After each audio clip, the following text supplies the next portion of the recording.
Je voudrais à travers votre personne saluer le gouverneur Amadou Sy, empêché, qui au moment où nous sommes ici réunis se trouve à Dakar pour assister à un conseil interministériel. C'est un ami et un camarade de l'ENA.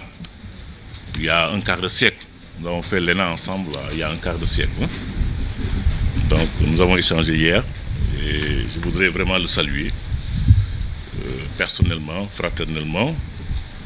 Saluer le président du conseil départemental de Thiès, chez Seck. Saluer le maire, mon frère et ami Talla Sylla, aussi empêché. Saluer tous les préfets, sous-préfets, ici présents. Saluer le conseil spécial du Premier ministre, les membres du comité national, ma sœur, l'honorable Hélène Tine. Saluer tous les maires, les conseillers municipaux, les députés présents, le président, le coordonnateur de l'antenne régionale de la coalition Publier c'est pour payer de Thiès, saluer mon ami Aziz, ici présents, tous les représentants des sociétés minières, pétrolières et gazières de la région, les représentants des organisations de la société civile, le représentant de la Chambre des mines, cher Ousmane Mbaye, saluer tous les participants en leur titre, rang et grade, et saluer nos amis de la presse. Parce que le rôle de la presse est fondamental dans ce que nous sommes en train de faire. Parce que ce que nous voulons, c'est communiquer, faire savoir aux populations ce que nous faisons et ce que les ressources naturelles du pays leur apportent. Sans la presse, sans les communicateurs, notre travail serait inutile. Je voudrais vraiment vous saluer, mesdames et messieurs de la presse. Et donc c'est avec beaucoup de plaisir et d'enthousiasme que je m'adresse à vous à l'occasion du premier atelier décentralisé de dissémination des résultats des rapports ITIE 2015 et 2016 que nous organisons ici à Thiès après l'atelier national que nous avons tenu à Dakar le 2 novembre dernier, il y a quelques jours, sous la présidence de M. le Premier ministre. Et cette année, dans une perspective de jalonner toutes les régions impactées par les activités des industries minières, le comité national fera des déplacements après Thiès dans les régions de Kédougou, de Matam et de Saint-Louis pour cette année. Mais nous avons l'ambition de faire toutes les régions du pays parce que les revenus que nous tirons de nos ressources ne concernent pas seulement les régions principales qui sont impactées par les activités minières, pétrolières et gazières, mais ça concerne tout le pays. Et ça, nous avons l'ambition de faire toutes les régions pour rendre publiques les conclusions de nos rapports. La publication simultanée de deux rapports ITE couvrant respectivement 2 années fiscales s'inscrit dans un contexte global de performance en matière de mise en œuvre de la norme ITE qui vise à promouvoir la transparence et la redevabilité dans l'exploitation pétrolière, gazière et minière.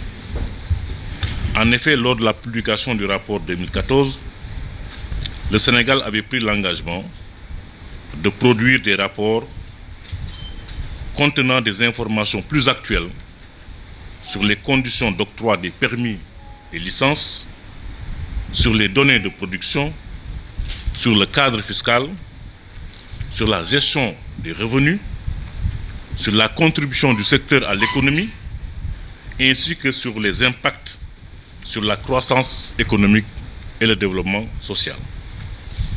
Cette prouesse réalisée témoigne de la dynamique de la collaboration et de l'effectivité de la participation de toutes les parties prenantes, que ce soit l'administration, que ce soit les compagnies minières et la société civile. Je voudrais saisir ce moment précis pour remercier tous les acteurs de la région de Thiès ayant participé à la mission de consultation du secrétariat international le 14 septembre 2017 à l'occasion de la deuxième étape de l'évaluation des progrès accomplis par le Sénégal en matière de mise en œuvre de la norme ITIE. Cette évaluation est une composante déterminante du processus ITIE. Elle a pour vocation d'identifier les impacts de la mise en œuvre de l'ITIE, à promouvoir le dialogue, à tenir compte des préoccupations des parties prenantes et surtout, c'est important, à sauvegarder la norme.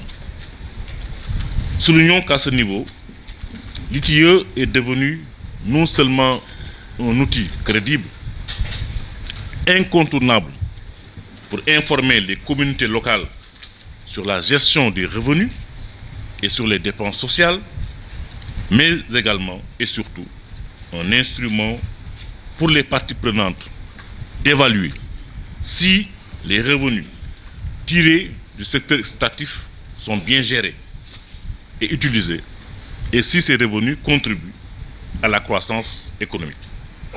En effet, les rapports ITIE, en plus de la collecte des flux financiers, s'intéressent à la redistribution des revenus et aux impacts sur les populations.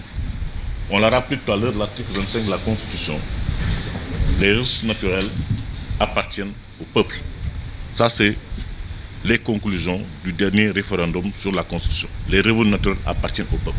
Donc le peuple doit savoir exactement ce que ces revenus lui rapportent et comment ces revenus sont utilisés, sont redistribués.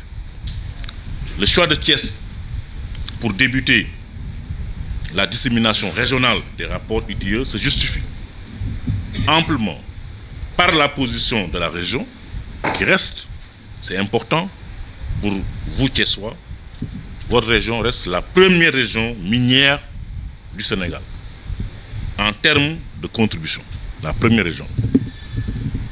À titre d'illustration, et nous allons y revenir tout à l'heure, les entreprises minières ont contribué à hauteur de 29 milliards de francs CFA en 2015 et de 40 milliards en 2016. Donc nous avons eu un bond de 11 milliards en l'espace d'une année. Rappelons que la tendance haussière de la contribution de Thiès s'explique, entre autres, par la relance des industries chimiques du Sénégal, les ICS, et par l'augmentation des productions de Dangote et de grandes opérations GSECO. Les impacts de l'exploitation des ressources pétrolières, gazières et minières dans les collectivités territoriales sont très attendus. C'est dans ce sens d'ailleurs que M. le Président de la République, son Excellence M. Macky Sall, dans la préface du rapport ITIE 2014, avait demandé, je le cite, la mise en application de la réglementation sur la péréquation qui constitue un fondement de l'équité économique, sociale et territoriale. Fin de citation.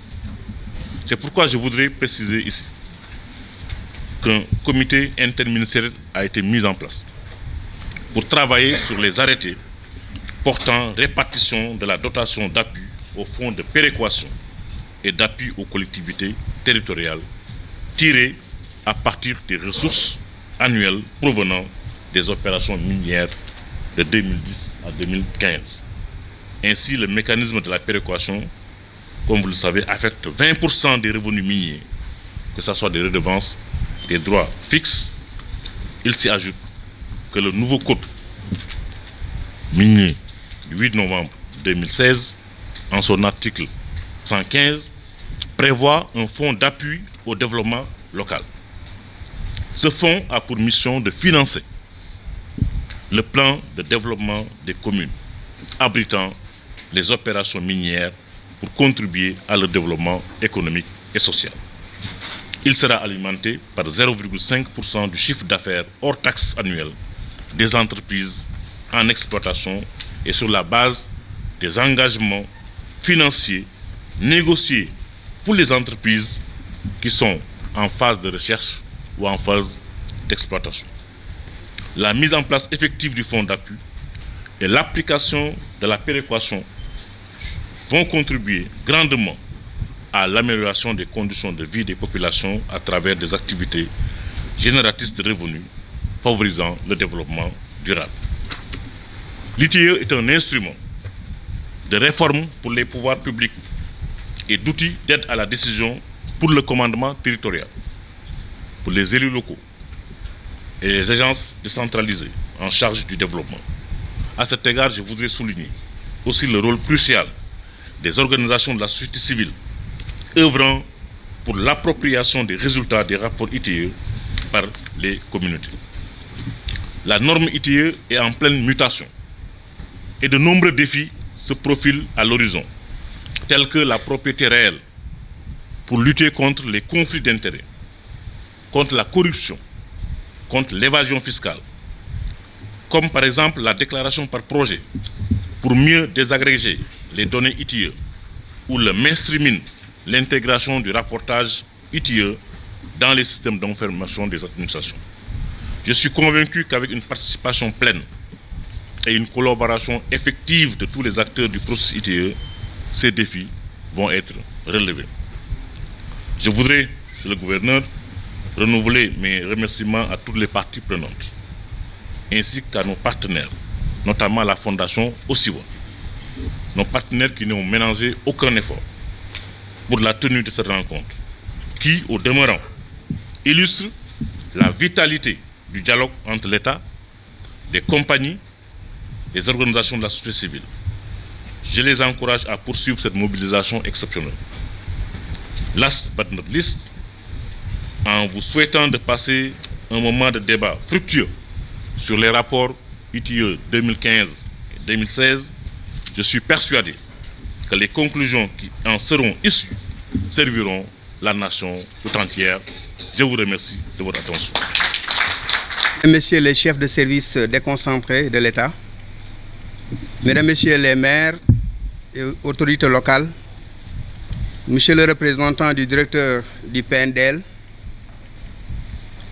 Mesdames, Messieurs les membres du groupe multipartite et du secrétariat permanent de l'ITIE, Mesdames, Messieurs les représentants d'entreprises du secteur extractif, Mesdames, Messieurs les représentants d'organisations de la société civile, Mesdames, Messieurs de la presse, distingués invités en vos titres, rangs et qualités. Il me revient encore l'insigne honneur, au nom de l'antenne régionale de la coalition des organisations de la société civile, Publiez ce que vous payez, composée du Forum civil, de la RADO, du CONGAT, de la plateforme des ANE, de l'ONG La Lumière, de Endalid, d'Amnesty, des réseaux des PAPOM, de Dipsoir et d'autres organisations, de vous souhaiter la bienvenue à la suite de l'honorable député Dialan Faye, vice-président du conseil départemental. La région de Thiès, première région minière du Sénégal en termes d'implantation, se félicite d'accueillir pour la 4e année consécutive ces ateliers décentralisés du comité national ITIE pour la dissémination des rapports. Le premier atelier s'était tenu en 2014, c'était dans le cadre de la vulgarisation. Et cet atelier ici, qui nous réunit, est le 4e atelier du mois. Je voudrais aussi saluer la dynamique actuelle des acteurs, tant au niveau national qu'au niveau local. Au niveau national, nous avons le GMP, composé du secteur privé, de l'État, de la société civile, un espace de dialogue, de consensus et de prise de décision. Un espace aussi collégial, où toutes les décisions sont souveraines. Et je le disais la dernière fois lors d'une de nos rencontres, qu'il y a toujours eu des consensus forts au niveau du GMP. Il n'y a jamais eu de vote. Cela témoigne de la dynamique des acteurs et de la complicité des rapports qui existent entre ces différentes familles d'acteurs, qui sont toutes des parties prenantes. Mais je voudrais dire que la société civile sénégalaise aujourd'hui, la coalition à laquelle j'appartiens, est une coalition qui est dans la co-construction des politiques publiques. Et le partenariat qui nous lie avec le comité nationalité est un partenariat dynamique surtout au niveau communautaire. Je voudrais aussi saluer la dynamique des acteurs au niveau local. Je parle sous le contrôle de monsieur le gouverneur. Au niveau de Thiès, même si ce n'est pas formalisé, nous avons un GMP local. Parce que plusieurs rencontres se sont tenues dans le cadre du secteur extractif, des rencontres de partage, d'échange entre les différents acteurs. Et la stabilité aujourd'hui qui règne dans la région de Thiès, je parle sous le contrôle du sous-préfet de Mewan, dans la zone de GCO, dans la zone de Mewan, dans la zone de Darou Khoudoss, les maires sont là, le réseau des PAPAM. Aujourd'hui, nous avons pu jouer ce rôle d'interface pour qu'il y ait stabilité. Parce que sans stabilité, sans rapport de confiance, il ne peut pas y avoir croissance. Mais là, monsieur le président du comité national ITE, je voudrais prendre la voix des sans-voix. C'est les communautés ici présentes. C'est les maires. Le Sénégal a fait des avancées très significatives dans le secteur extractif. L'honorable député l'a dit tantôt, nous avons produit 4 rapports, des rapports de qualité. Nous avons eu un premier rapport qui n'était pas de qualité parce que c'était un rapport test. Mais les 3 rapports qui ont suivi, et ces 2 rapports en témoigneront tout de suite, c'est des rapports exhaustifs et fiables, qui nous donnent une photographie réelle du secteur. L'ITE, dans sa chaîne de valeur, prend en compte l'octroi des licences jusqu'à la distribution des revenus. Mais c'est à ce niveau, le dernier moyen de la chaîne, je pense qu'il y a du chemin à faire, qu'il reste du chemin à faire. C'est-à-dire c'est l'impact auprès des collectivités locales, l'impact auprès des communautés. Et je pense que l'atelier d'aujourd'hui éclairera la lanterne des acteurs ici présents, surtout par rapport aux fonds de péréquation, aux fonds d'appui au développement local, des fonds destinés à ces collectivités locales. Maintenant, il reste les modes opératoires. Monsieur le gouverneur, je voudrais aussi revenir sur un aspect qui me semble extrêmement important, c'est l'accès à l'information. L'article 25 de la Constitution dit que ces ressources appartiennent au peuple sénégalais. Mais malheureusement, ce peuple aujourd'hui est sous-informé ou bien n'a pas la bonne information. Et le rapport ITE, vraiment, dans le cadre, c'est même une exigence à la limite, de soulever un débat public informé, constructif et objectif. Et l'atelier d'aujourd'hui est un pas dans ce sens, mais il reste encore. Parce que, comme je le dis souvent, des gens comme moi, le Sénégalais lambda, ils traduisent ses besoins ou ses attentes en connaissance. Ce n'est pas forcément le cas. Des attentes fortes sont suscitées à travers l'exploitation du gaz prochaine, l'exploitation du pétrole, mais malheureusement, l'information n'est pas encore digeste. Elle n'est pas encore accessible. Elle est accessible, mais elle n'est pas compréhensible. Et dans ce sens, je pense que aussi bien la coalition Publiez ce que vous payez que le comité national, dans le cadre des stratégies de dissémination, nous avons prévu d'aller au plus bas niveau, au niveau communautaire, sous forme de dissémination, à travers des émissions radiophoniques, avec les radios locales, les radios communautaires, mais à travers des forats, à travers des caravanes, à travers des dépliants, à travers des supports même audio ou web TV, pour que ces populations puissent connaître les enjeux, parce que c'est des ressources qui leur appartiennent. Je voudrais terminer, Monsieur le Président, je voudrais féliciter tout le comité national IT. Quand je dis comité national, c'est le GMP et le secrétariat permanent qui a pu, avec des moyens assez limités, mais avec une certaine abnégation, avec vraiment l'engagement de tous, produire des rapports de qualité. Mais au-delà de ça, être dans une dynamique de passer des rapports aux réformes. Parce que c'est ça l'objectif final. Les rapports, c'est des outils de plaidoyer, c'est des outils de prise de décision, mais passer des rapports aux réformes, là aussi c'est un chantier très vaste pour le comité national IT. Monsieur le Président, je voudrais vous féliciter pour votre nomination. Cela montre que l'ITE, c'est les États qui mettent en œuvre l'ITE, ce que beaucoup de gens ne comprennent pas. Mais l'ITE est un groupe composite, multipartite, avec une approche pluridisciplinaire, où toutes les parties prenantes s'engagent pour la mise en œuvre. C'est le cas du Sénégal. Mais cela témoigne, au-delà de l'ITE, il y a le COS-Petrogaz, il y a d'autres structures aujourd'hui qui sont mises en place pour mieux anticiper, pour une exploitation judicieuse, responsable de ces ressources minérales, pour une croissance et un développement durable. Et cela, je voudrais inviter vraiment, en tant qu'acteur de la société civile, tous les acteurs, toute obédience confondue. Aujourd'hui, nous parlons de dialogue. Mais le seul point de dialogue, c'est des élections, c'est le dialogue politique. Moi, je pense que le seul point aujourd'hui qui doit être inscrit, au moins comme premier point, ou bien un point fondamental dans le cadre de ce dialogue national, inclusif, c'est la gouvernance et l'exploitation des ressources minérales. Pour avoir un consensus national fort, parce qu'au-delà des aspects politiques, au-delà des aspects économiques, il y a des aspects géostratégiques. Je parle sous le contrôle du ministre Mankeur Ndiaye. Il y a des aspects géopolitiques qui demandent aujourd'hui que tous les acteurs de la nation puissent avoir un consensus national fort et que les acteurs politiques n'en fassent pas une rente politique, soit pour s'en glorifier, soit pour déconstruire.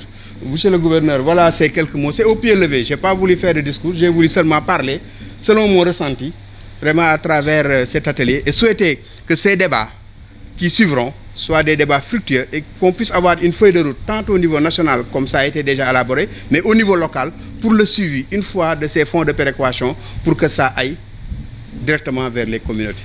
Je vous remercie, monsieur le gouverneur, pour votre invitation. Honorable député, madame Hélène Tine, monsieur le conseiller spécial du Premier ministre, honorable député Dialagne Faye, représentant le président du conseil départemental, monsieur le préfet, monsieur les sous-préfets, monsieur le représentant de la Chambre des mines, mesdames, messieurs les maires,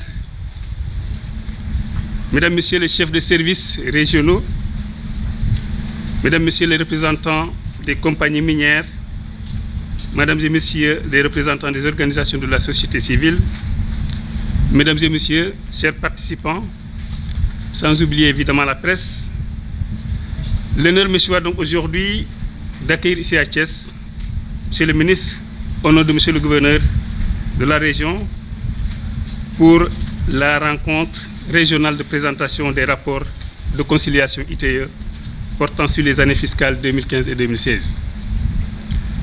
Rencontre qui coïncide, si je ne m'abuse, avec votre première sortie, monsieur le ministre, de Dakar, à la tête du comité national ITE.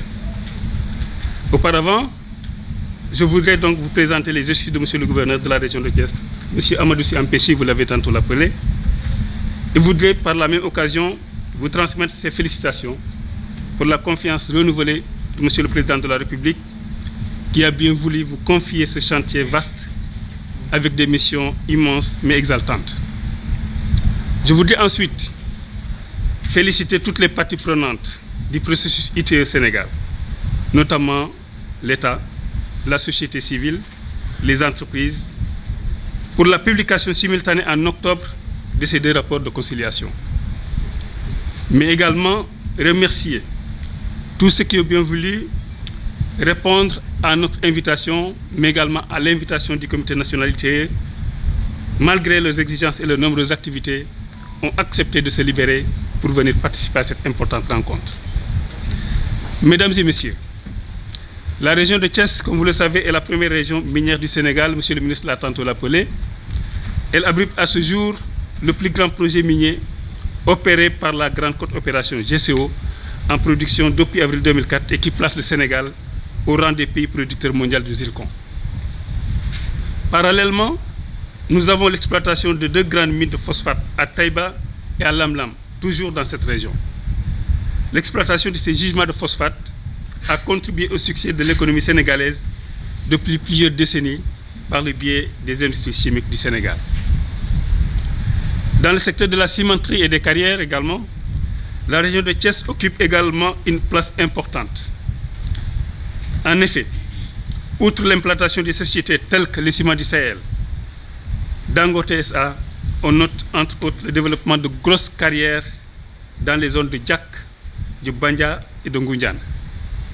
Ce riche tableau justifie amplement la pertinence du choix de la région de Thiès pour abriter la première rencontre délocalisée ou bien décentralisée du comité national ITE pour partager avec vous les principaux résultats des rapports publiés en octobre 2017. En effet, face à de tels enjeux, les autorités administratives que nous sommes et les élus disposeront désormais d'un instrument qui nous permettra d'accéder à des informations récentes mises à jour sur les contributions économiques des entreprises extractives au niveau local.